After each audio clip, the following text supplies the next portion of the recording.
What's next? Whatever it is, it's coming at us faster every day from every corner of the globe. What's next isn't where it used to be. It's everywhere else, and it's relentless. Some companies think what's next only happens through R&D or acquisitions.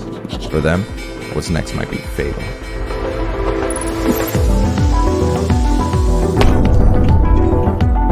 The most innovative companies are partnering with startups to do more with less, to hack problems, and to unlock growth. The most innovative companies turn to venture fuel to solve their corporate challenges with innovative solutions.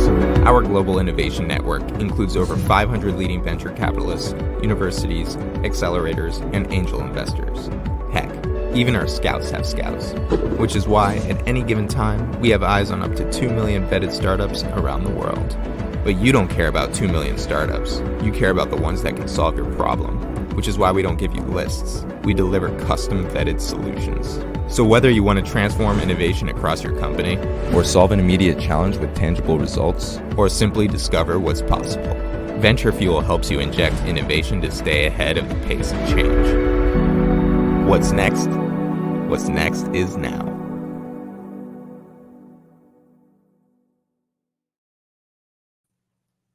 Hello, everyone. Thanks so much for joining us. I'm Fred Schonberg. I'm the founder of Venture Fuel, and I'm thrilled today to be hosting this Ask Me Anything session with Danielle Cohn. So I first met Danielle 7 years ago or so when she was heading up Comcast Lift Labs, the startup engagement platform there. She's now the CEO of Wave Ventures, which she will talk a lot about. But really the goal of today is to unpack what it is to launch an innovation program that includes startups at a large corporation. One of my favorite parts of getting to know Danielle is we've been thought partners on both sides of the equation, thinking about models, frameworks, all the iterations within those, what works for one organization doesn't work for another, and so how do you customize those? So it's been a great pleasure to have those conversations in private, and we thought, oh, we should do this in public and give other corporates that are starting this journey of thinking about the next evolution of R&D and corporate strategy, right? How does corporate innovation really scale successfully and deliver results? And so we thought we'd host this Ask Me Anything. So without further ado, would love to welcome Danielle to the stage. Danielle, it's so nice to see you. Hey, Fred, it's always great to see you. Thanks for inviting me on, and congratulations on the latest Lift Labs cohort. Looks amazing. Oh yeah, the Laura and Luke and the entire team at Comcast continues to evolve that program, and we're very fortunate to get to work with them on a daily basis and think through how that continues to become better and better. And that's part of this, right? It's like you're always iterating on what the KPIs are and the pillars and taking things to the next level. So thank you. We're very excited and proud of where it is today and where it's going in the future. But maybe to reverse course, let's go back to the beginning of that conversation. Can you talk about how Lift Labs began, maybe even the press release before you were hired? Yeah, it's actually coming up on the 10th anniversary of when Startup Engagement, which became Lift Labs at Comcast NBCU, started as really an idea. And there was a press release in January of 2014 that announced that Comcast was going to be building a second building in its headquarters city of Philadelphia called the Comcast Technology Center, and that it would be built. And the lead paragraph at the end of it said it would, quote, offer space for local technology startups, period. And at the time, I was the head of marketing communications for the Philadelphia Convention and Visitors Bureau. I had worked very closely with a lot of executives at Comcast over the years, was very involved in the Philadelphia startup ecosystem as a founder myself, and then also helping to work on the Startup PHL Seed Fund. And from there, I got recruited to essentially, with blank sheet of paper, figure out what that sentence meant almost 10 years ago now, and to build out what became a best-in-class function from scratch. Well, I loved the way you approached it, and we've talked about this before, but maybe you could share with everybody, is you didn't just jump in and start trying stuff. You really took time to interview a couple of different stakeholders, obviously internal. Why are we doing this as Comcast? What are the KPIs? What's the strategy? But also going out and talking to external partners, talking to the actual founders, really doing like a little bit of a ecosystem deep dive, and interviewing of what's working, what's not working in this corporate startup collaborative space. Yeah, we definitely took a community-centered approach, both internally and externally. And we had done a ton of research. I had actually, before I started in this role, had done a ton of research kind of for fun around corporate startup partnerships and accelerators around the world. It was something that I was just personally really passionate about. Was I saw the impact that cities had as a result of entrepreneurship. And so when I was given this amazing opportunity, we did a ton of research ourselves. We also did bring in a few consulting companies in our early days. We laid out very thick, 100-page strategy decks to support why we wanted to do what we were doing, build out rubrics around, why you build an accelerator. What are all the various models? Who are the potential partners? What are the innovation frameworks that existed back then, and obviously they've really morphed since then. What are staffing models? And so we also met with, and I was so lucky to meet a handful of corporate leaders at other companies, many of which I think you've now met, Fred, over the years as well. And they were such helpful advisors. And I would ask each one of them, if you were to do it again, what would you keep? What would you change? How would you do it differently? And where would you suggest we start? And then at the same time, started to have similar conversations internally at Comcast NBCU with executives, not just our executive champion, who's the Chief Business Development Officer, but across the business. And our goal was really to make sure we weren't doing innovation or this work in a silo or on an island. And then separate of that, we really started to go out into the community and ask founders what were they in it for, and what had they seen as successful programs or not. That's where we started. Yeah, I love it. And I think the interesting, like the peer-to-peer other corporates that were doing this type of work, and what can you learn from them, what mistakes that they had. You and I have talked about this for a number of years, but we launched something in Venture Fuel called Venture Fuel Connect. And even before that, we were doing these dinners, innovator dinners, where we would bring together corporates and just say, hey, you guys are all corporate innovators. Maybe you're a CVC, maybe you're chief strategy officer, chief business officer. Let's have dinner together.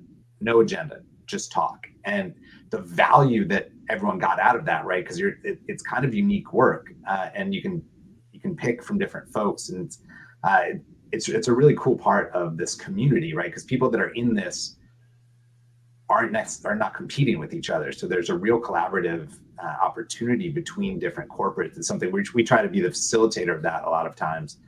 I think what's interesting though is if you think of these other corporates, when you get to their outputs of how they structure these programs, each one is a little different. And so I think what we advise people is, right, you start with what are the KPIs? What is the goal? What is the challenge as an organization? So could you maybe talk about that in the early days, what your goals were and how that guided your structure, and maybe then how it's, some of the pivots that happened after that point? Yeah, we absolutely, well, first, we worked like a startup. So we were always pivoting and open to ideas and listening to our customers, who at the time were founders, our other customers who were internal business leaders who wanted to solve big problems or learn strategic insights. And just to follow up on the corporate sort of consortium that Venture Fuel had pulled together for many dinners, which I've attended, the value of that is so incredible. As somebody who was really involved on the association tied to the travel and tourism industry for many years, there really isn't an organization that shares best practices across innovation teams in companies. And so just an amazing benefit of being in your network, Fred. And just in terms of the goals for our program, and they started, there were always 3 goals, 4 goals. They would shift a little bit each year based on priorities or where we were actually in our cycle, our life cycle of our program.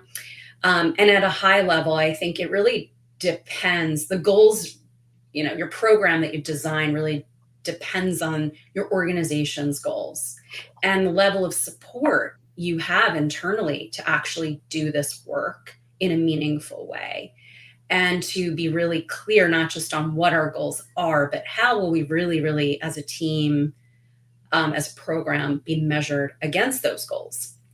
And is that commercial deals, acquisitions, employee engagement, NPS tied to founders, the brand lift, the list goes on, or is it are you sitting alongside of an investment team? The good news is today, so much of this intel is readily available, and actually you all make it, you share it in many ways in an open way. And so many new teams that are spinning programs like this up don't have to start from scratch, which it jumpstarts you a year into my initial getting hired into the role. We essentially continued to sell this into the organization by creating the goals that I think most organizations have one or all of these motivations or goals. One is to really find innovative solutions. It's to be an early lens in the growth funnel to spot potential disruptions or emerging technologies, whether it's, today AI or VR, when we started 10 years ago, edge opportunities, or to really even find ways to gain efficiencies, save money for the company. The second was to learn the insights from the startups that can be leveraged by the business to really foster a startup mindset in everything that they do.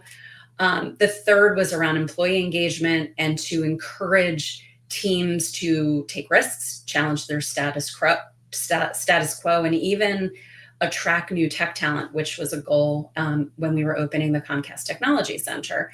And the last was, how do you take all of this good and create a real brand halo that helps position whatever company is you work in as an innovation company. And each of these things morphs as time goes on, the life cycle of your company or your program. Sometimes, the brand is really brand building is needed in the beginning, not needed as much. It still is needed, toward the middle end of programs. But a lot of times the reputational outcomes will authentically occur by doing the real work of product innovation and partnerships with startups.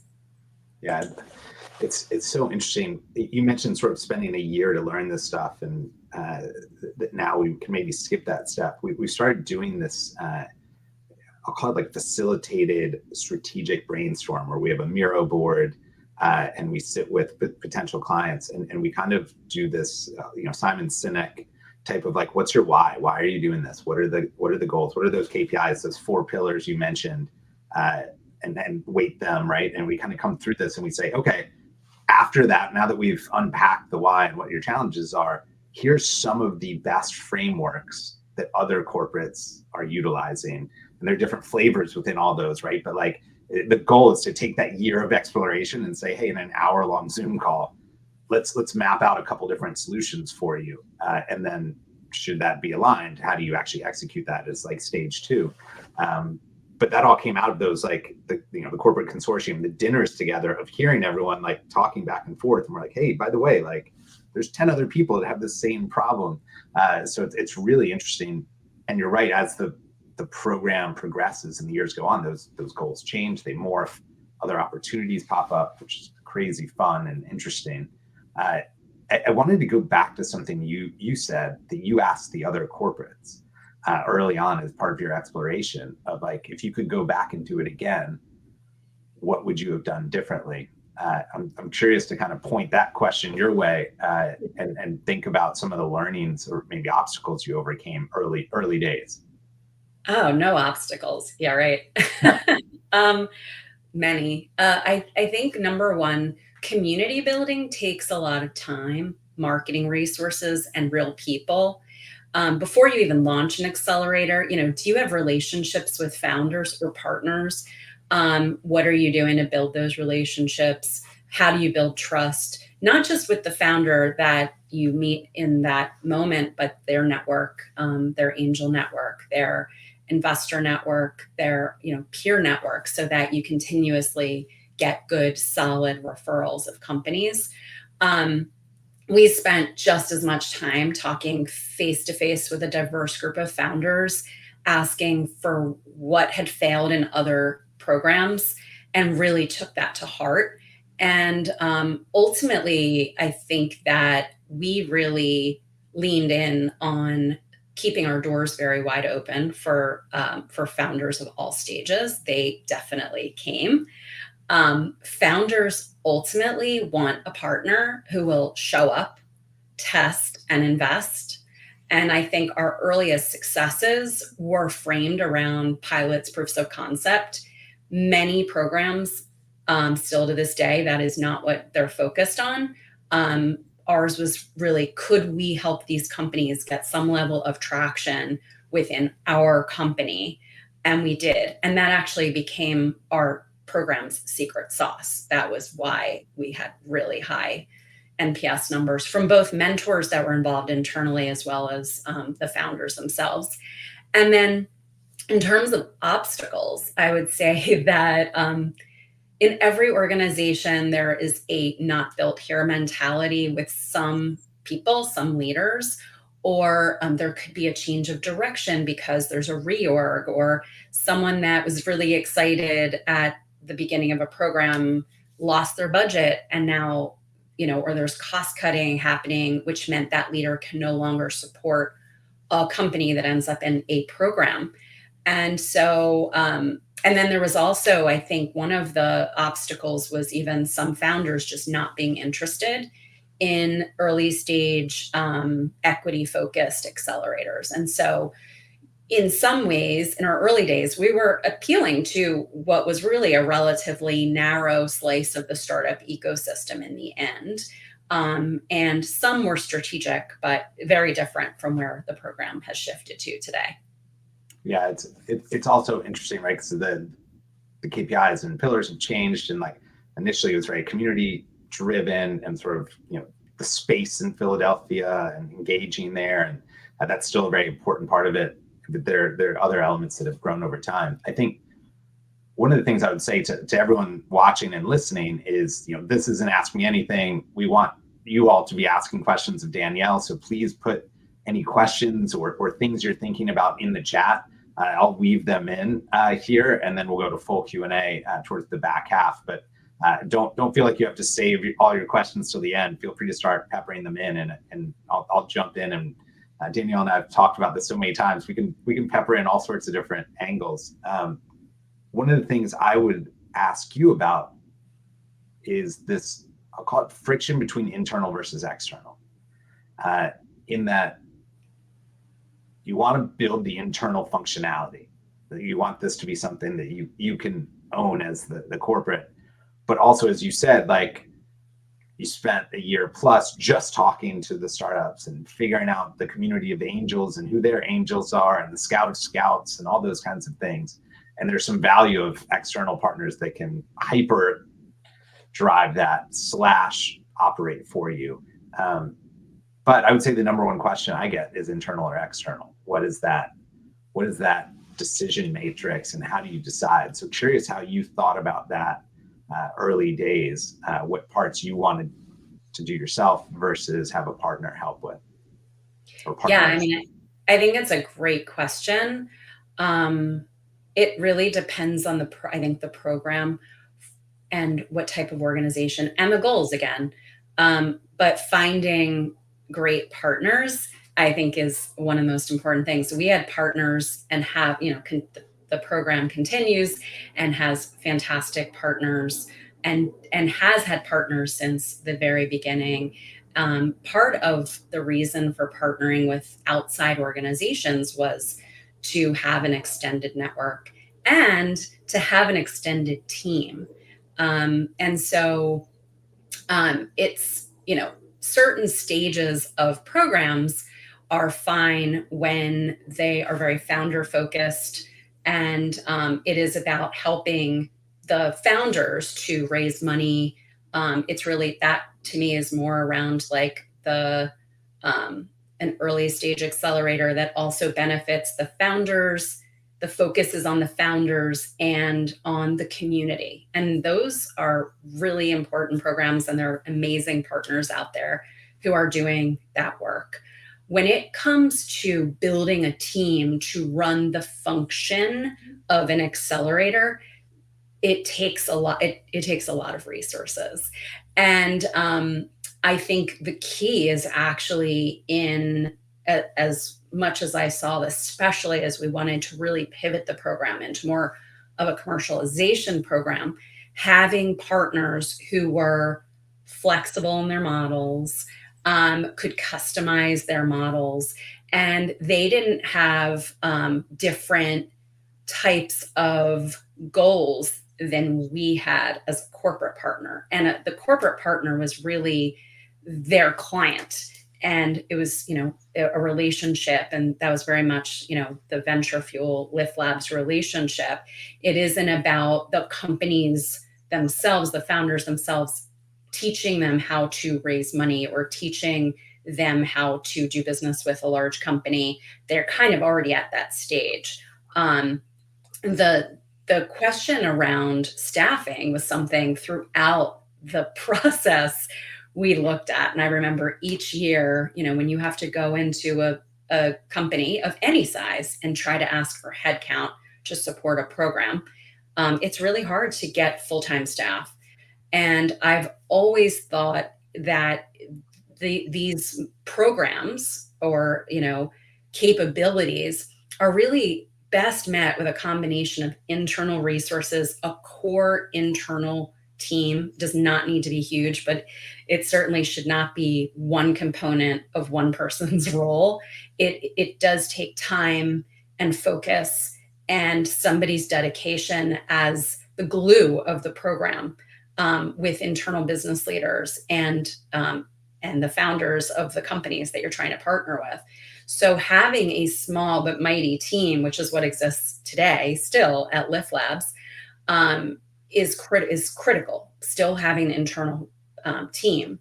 However, when we were really starting to look at, do we build out our own function of running our full accelerator, and what does that look like? The staffing behind that would have been really hard to make the case for. And so finding a partner like Venture Fuel, and there was actually a woman on the team, Fielding Kidd. She had been tasked with spinning up a parallel program that we called Liftoff. And Liftoff was really meant to demonstrate the power of a later stage enterprise ready accelerator model that was sitting side by side with our super early stage accelerator. And what we discovered through that process was Venture Fuel. So we diligenced a lot of different companies, and we chose Venture Fuel. And Fielding, right before she actually left the company, she said, I know we've been talking about building this out as our own function and staffing up, but I really think Venture Fuel is a great partner to do all of the operations behind the scenes. And it is, in many companies, a lot easier to create a relationship like that, a long-term partnership with a trusted partner, than it is to start staffing up. And so that's how we pivoted the program eventually down the road of really now fully focused on later stage enterprise ready, non-equity upfront program. And to Fred, your point earlier, a lot of the discussion of where it's landed started because of a brainstorm that Fred and I were having around flexibility and what's the new model going to look like? What does equity look like in the future of this model? And how do we continue to demonstrate value to the business so that this program and the companies that we're working with, are all seeing value? And it still exists, now going on 10 years later. Yeah, it's really interesting, right? you touched on a few things that are commonalities that we hear, which is, why are we doing this, right? And then, is the juice worth the squeeze, right? Like, it's, what do we get out of this that makes this interesting? And should we take equity or not equity? Like, those things are all sort of intertwined in the model and how you do it. And I think one of the things that you all have done a just tremendous job of is building collaboration within the organization, stakeholders, really thinking through that, everybody come in and then thinking about what those outcomes are. And it's changed over time. I remember the very first conversation I had with anyone from Lift Labs. You introduced me to Fielding, and Fielding and I started talking. And at that point, you're thinking about communities, like, could you build these little hubs in different cities? And maybe that would be a way to get more startups coming in. And then we started talking about what became Lift Labs, that really was tied to the core of the business. And what does that look like from a commercialization standpoint? And then it was like, okay, where does equity fit in? Where does early stage versus late stage? And so it's been a real journey, which has been so fun. But when I think of some of our other clients or prospective clients early in their journey, the hesitation is often, what am I doing this for? Is it because I want to build a portfolio of early stage investments? Do I want acquisitions? Is it about insights? How would you advise a company that is not quite sure? How do they parse that out internally? That was a super long, convoluted question. I finally got to what I wanted to ask you, which is, like, how do you figure out what your why is for doing these programs? Yeah. Well, one, I think that this is what we learned over the years was, if you do innovation on an island, in my opinion, it does not work in a large company, or really in any company.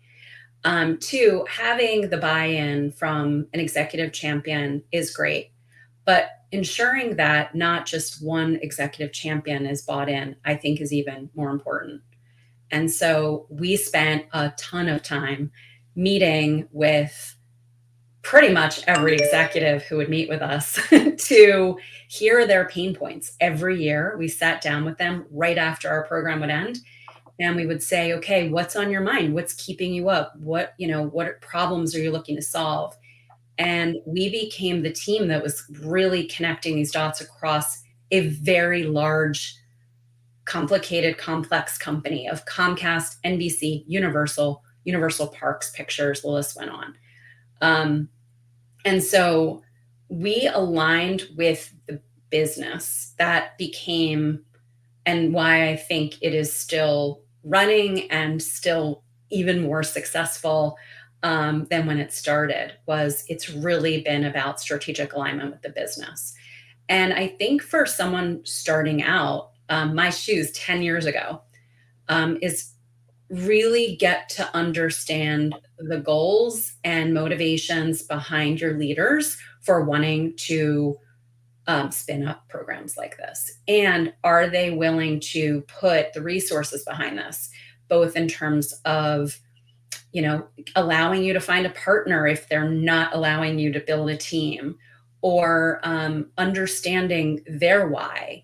And an innovation team can certainly say, we should do this because X, but if it doesn't align with the leader's vision and support, it won't work. And that was something we learned when we were talking to other corporate executives who were leading these programs in the past. What had failed was they did not feel like their company was really supportive of this work, and that the goals weren't aligned, and it wasn't clear how they were being measured. And so from the very beginning, we made it very clear why we existed, that we were part of a growth funnel. We sat within, and the team still sits within the business development space, sits alongside of Comcast Ventures and other growth areas.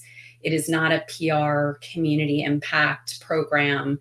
It certainly has wonderful residual effects of that that have impacted community and PR. But understanding that it always has to have the strategic alignment back to the business, I think made it really clear for the focus. And so and then each year we would go back to business leaders and essentially work with them on, okay, what are our 1, 2, 3 business focus areas for the year? And it's interesting, in the last couple of years, just really focused hyperly on AI, and that's something that impacts every part of the business.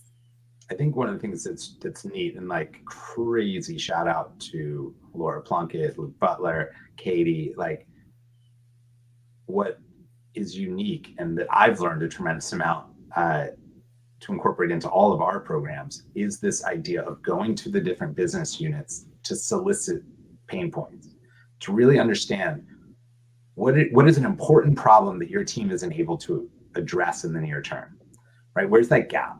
And the process of soliciting that gives you insight, right, into what would be interesting from a startup engagement thing. But then also bringing those people along for the next stage of the journey and saying, hey, by the way, we're looking at our midpoint check-in for the startups. We have a couple in the areas you mentioned. Come take a look. Oh, would you be interested in this one? This is interesting. Come along for the journey. Let's now extract those insights, share it with the rest of the business unit. And then it creates this continuum, and then inviting them all to the demo day or to some sort of end of program moment. What that does, to your point of not isolating, it's not one executive stakeholder. You now have multiple business units raising their hands, getting engaged, seeing the value of it, which gives a program real strength.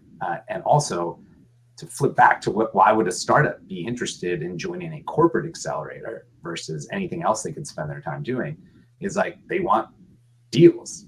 They want to work with that corporate. At the end of the day, that's what they want.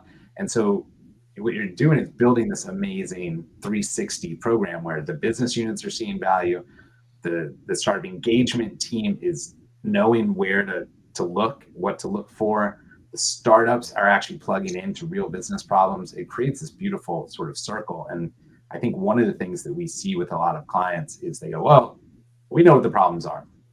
We're going to go find some things and plug them in. And there's value there. But I used to always fight the idea of like, there'll be a big demo day at the end.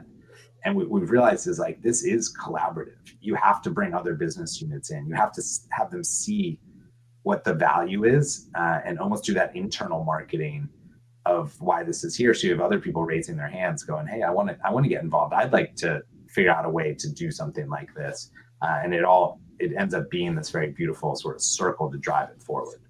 And oftentimes I've seen and talked to other corporate partners who will tell me that their business development teams, strategic development teams are not collaborative.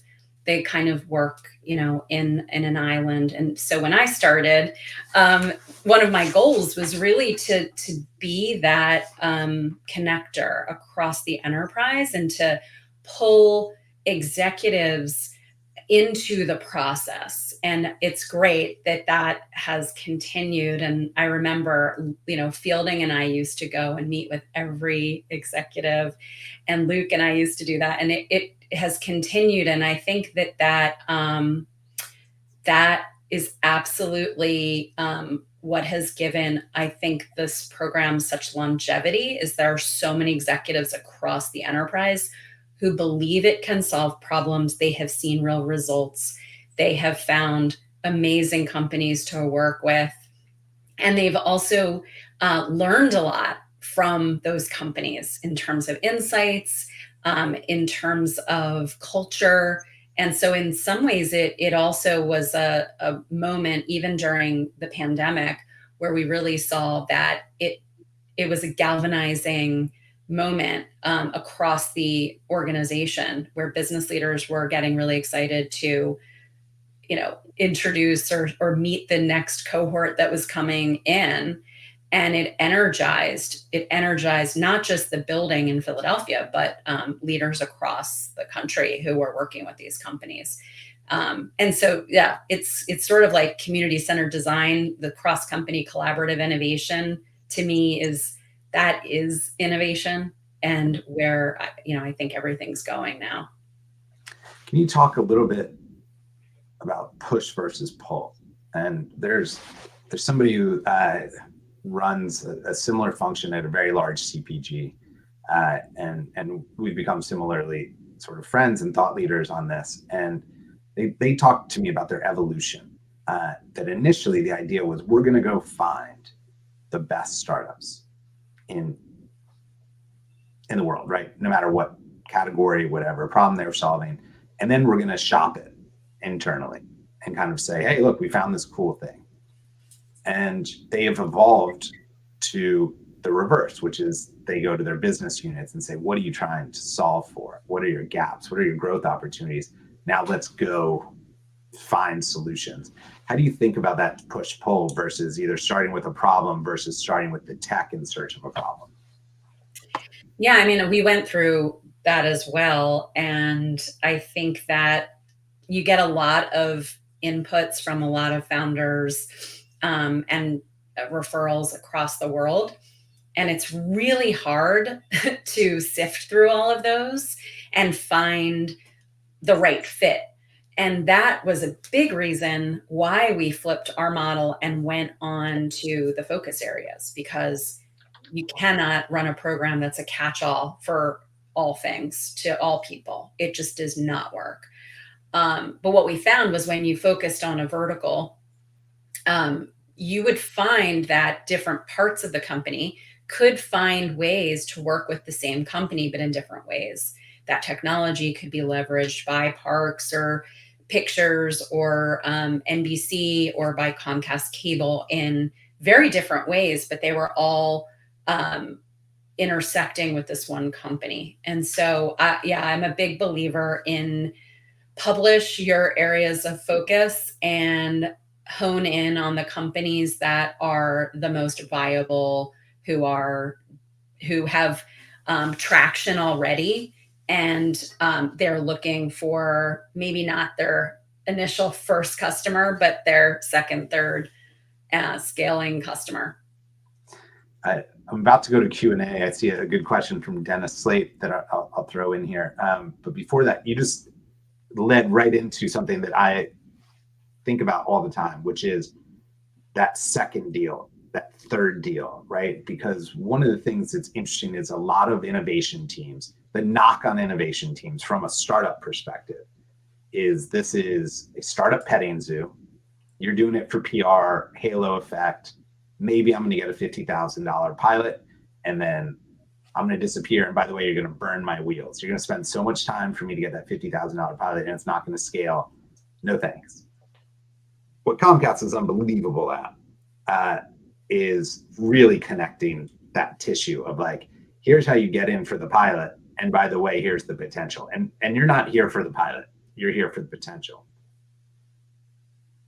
A lot of corporates come to me and say, how do we get to the scale up part?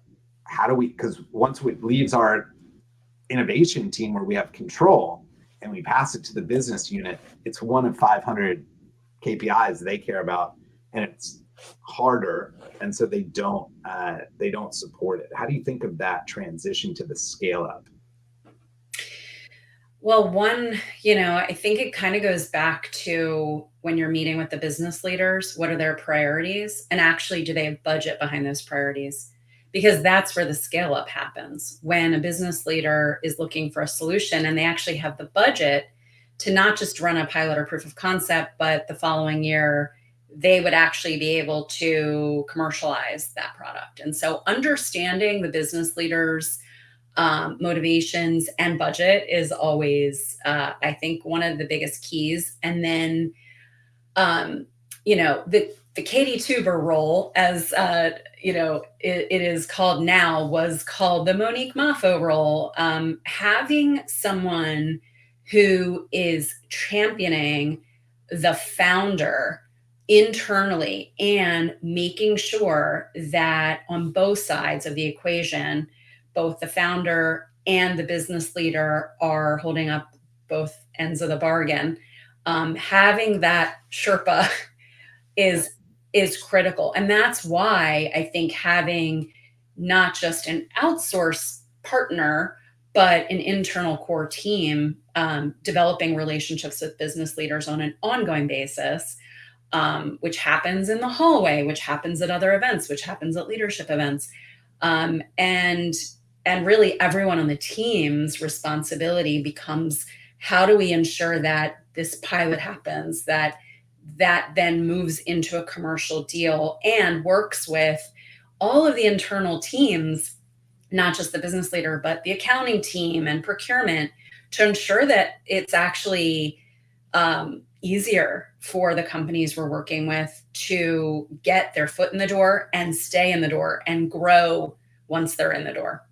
Yeah, I mean, there's so many different things that have evolved that I think, huge shout out to like Luke, Laura, Tito, Katie, everybody over there, because one of the things is there's been this like reduction in founder time in the program. Like everything's been stripped, and huge shout out to my team too that works on it, Bo and Sarah, James. But like, if it is not essential, it has been removed, right? And so it's all the time is being spent on how do we help the founder accelerate the solution that works for the business unit and then some, right? And what's cool, and what I always talk to other companies about is like, Comcast Ventures is there, the other business units are there.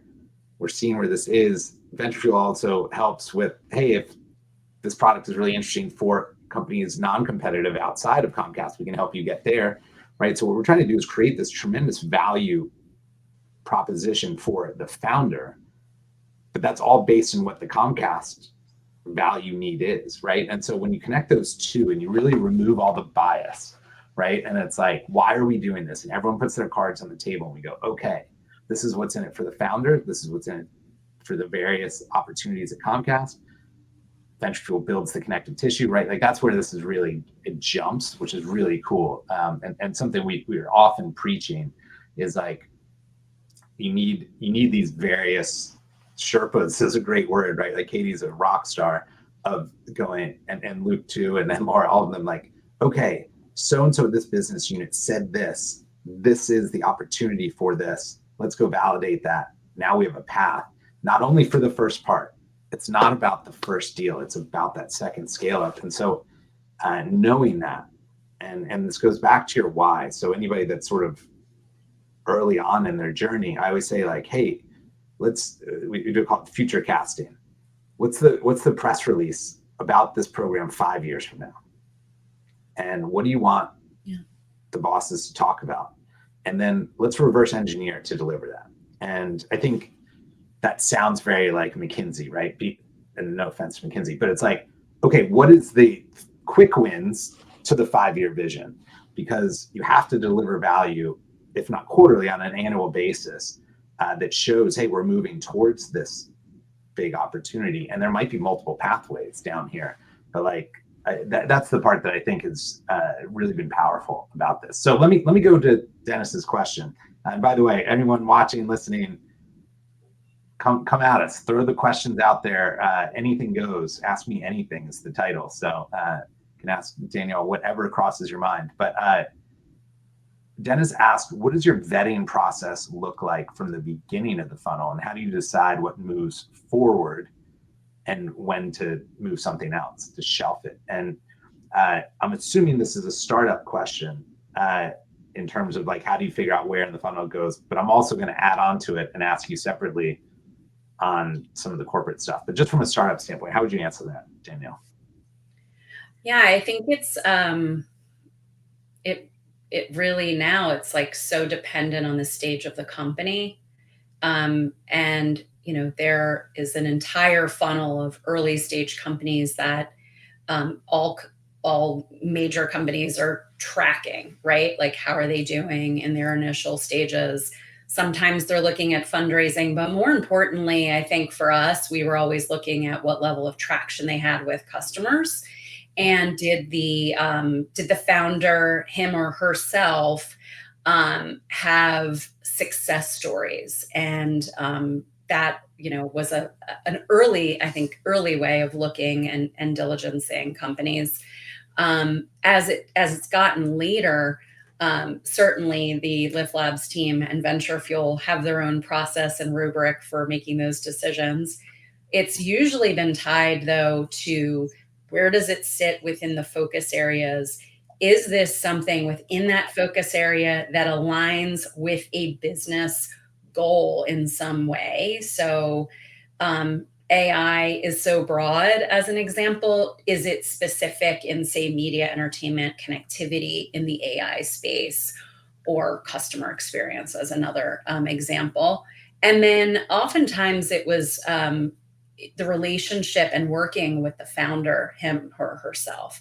Did that, was that person or team developed in a way that you felt like the Sherpas of the team would be proud to introduce those founders to business leaders and feel like, one, their product was a real product, that it was fully functional, not just an MVP, that it was solving a real problem for the business, and really, like, did we feel like it could get enough traction within the program, and oftentimes, was it a big enough problem to solve? Because yeah, you can solve little problems here and there, but was it something that impacted multiple teams across the enterprise, or just one? Yeah, I love that answer. And what's funny is when I read it, and it's definitely my skewed mind at this point, I viewed it as like, what is the vetting process for business challenges before you go find the startups? Which is interesting, right? Because if you're soliciting all the businesses and they all, oh, this is a problem, this is a problem, this is a problem, which is awesome. You want all the problems, by the way. You want a big funnel of sticky stuff. It's then that second level of going back, and you want a big enough problem that it's worth solving. And I often see this as like a big problem when people launch innovation programs, is they go for the one that they can solve really fast. We'll get a win. And it's like, if it doesn't matter, it's never going to go to the scale up. It's never going to go to the second program. So you're going to get a little win, then everyone's going to go, okay. And so part of me thinking about this question was, I was like, oh, how do you figure out which problems to solve is a really important funnel question. And to me, it's like, what are the biggest ones that matter strategically that aren't being solved internally? And then when you get into the startup part of it, I can follow up in the notes of this, but Venture Fuel has an 8 Ps rubric, and they're all different things that we measure every startup on that we consider for any client. But the Ps are product, price, all different types of things, performance, right? The biggest one for us, and it's why Venture Fuel is very unique, is the word pairing. Does this startup pair with this corporate and what their long-term vision is? And that's our first one. That's our North Star, is like, does this founder work well with this organization? Does it have potential to move the needle? And potential is a very big one on the Ps, right? So there's all different rubrics and ways of thinking about it, but I think you have to start with a problem that's worth solving. That dovetails very nicely into the next question here, which is, when you're looking at problems to solve, how should a program look different if it's focused on the core business of the corporate versus adjacency? When you start to go beyond what the BU's daily goals are, how do you think about that to make sure it's still adding tangible value? Yeah, I think for us, what we discovered was things that got too close to the core were actually not a fit for innovation. It was really hard to pull in business leaders to do that. So we almost always sat a little bit adjacent versus in the core business. And so, yeah, I think that no matter what, we still felt like there was a place within the business where this company that we are partnering with potentially would have a home if they were acquired, or they were going to have a budget to hire them, or to help them commercialize what they were doing. So that's, I think, the sort of short answer to that. At the same time, oftentimes strategic development can be a place for a growth company to start off. And so as long as there was a leader within strategic development who believed in a company and wanted to, potentially test it, pilot it, yes, we would work with them. If it was for insights only, we would not, because that was not fair to the founder. Whoa. So this came up this morning for me. Is I always say that like a founder's most precious resource is time, and we should not ask for it unless there is a value exchange there. And it's really interesting when you're doing the insights work. You want to gather as much insights as you can without talking to a founder. Now, there are moments where you need the founder or a VC to fill in the sort of secret sauce of where the puck is going. But you only do that if you can add some sort of other value, right? And I think a lot of folks in this world tend to abuse the founder's time and ask them lots of questions and get them to do stuff with no intent of ever doing anything else. So that's a core belief for me as a multi-time founder, that like you have to respect that time. I think what's interesting is, in as much as you all like have been adjacent focused, and over time, I think there's been core pieces that have come into the Comcast part of things. We have other clients that were just on the core, and it's a really interesting dynamic switch for how you structure a program, because now you're leaning into the not invented here syndrome challenges because you're walking into their wheelhouse. And so the way I always think about it is, yes, we're going into the core, but we're at the edge of what will become the core, right? It's new ideas, new thinking that are going to get zipped into the core, but aren't core today. And so you can think about like sustainability coming into a space that has never had sustainability, or a new material science technology that's over here, but is going to be used in the core application. And so oftentimes the word adjacent and core, like we kind of play with them very creatively on our side. But we have a lot of clients now, and this is different than 5 years ago, that are saying, this is our core business. We need to get to the future of our core business. And we're willing to look at the edge and adjacency and some nascent things coming in that we're going to evolve to become the core. And so I think that's where the world. I think that's all good perspective. And for us, it was really also around the like intellectual property. We had a team that would review all the companies we were about to work with, and they would say, you cannot work with this company. It's way too close to a patent we own.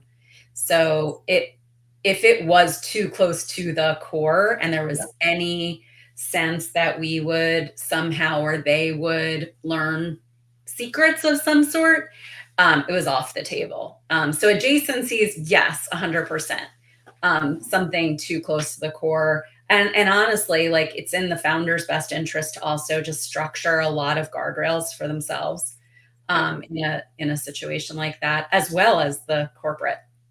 We've gotten to know the IP lawyers in the room very well over the years for those reasons, because you need to protect both sides and interests, and especially as you get closer to the core, there's a real need to be clear on both people's expectations at that point. So knowing that we are down to our last 6 minutes here, my question for you would be, how do you think this work, and I'll call it corporate innovation for a large, call it corporate venturing, whatever title you want to do, where do you think it's going?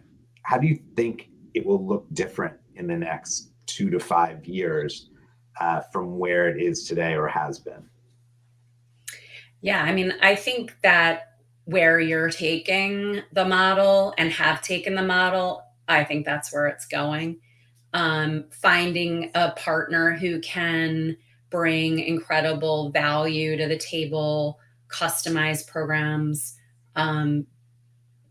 work with the corporate partner to help them meet their goals, and to demonstrate the business value and have big wins and big results. I just think that's where so much of it is going. Again, it depends on the goals that your leaders are giving you. If you sit within a strategic development or business development arm or the ventures team, that's very different than if you're part of, say, community impact or PR team or marketing team. So the goals still will drive everything. Yeah. But I also think that more and more this idea of cross-company collaborative innovation is almost becoming what change management is. I was just talking about this yesterday, and someone's like, "So you do change management?" I'm like, uh, I never really thought about it that way, but the effects of cross-company collaborative innovation can oftentimes be incredible change management, and not the kind that shows up in the room that you fear, but you embrace and actually lean in on. And I just think that's where it's going. I also, the idea of cross-company, cross-corporate collaborations, finding ways for multiple companies to work together, learn together, open source things. This is in many ways not a new, function anymore. A lot of this information is made readily available, and you don't need to take a year or two to learn it. You can really dive in. You can dip your toe in with a great partner, whether it's Venture Fuel, or another partner. But it's easy to get started. And similarly to starting, I think, a tech company that used to cost an arm and a leg to start a tech company. Like, you don't need to have, a ton of resources to get started and see impact in this work. You can really find amazing value and demonstrate the business value, back to your leaders. I love it. I'm going to curveball question you here, because a great one came in from the audience, which was, when you're first building a small but mighty team internally, what skill sets should you be looking for? Has there been a surprising superpower to do this work well? And I will say that, like, all the folks that we've sort of name dropped throughout this are unbelievable. And so I am curious, and they have very diverse backgrounds and skill sets. Is there anything that comes to mind when you think of that surprising superpower that makes for a great corporate innovator? So just about everyone that has been mentioned, I hired them with a few exceptions. And so know a lot of them. I think diversity is probably the number one thing. Very few of them come from a traditional, say, VC background. There are a couple who do. But the perspective is they're good people who want to help people, and they want to solve problems. And they have incredible tenacity. And they care. They care about people. They care about problems. And that sounds like I don't know. To me, that's the superpower. They're good people that you want to be friends with and work with, and you'd go to war for.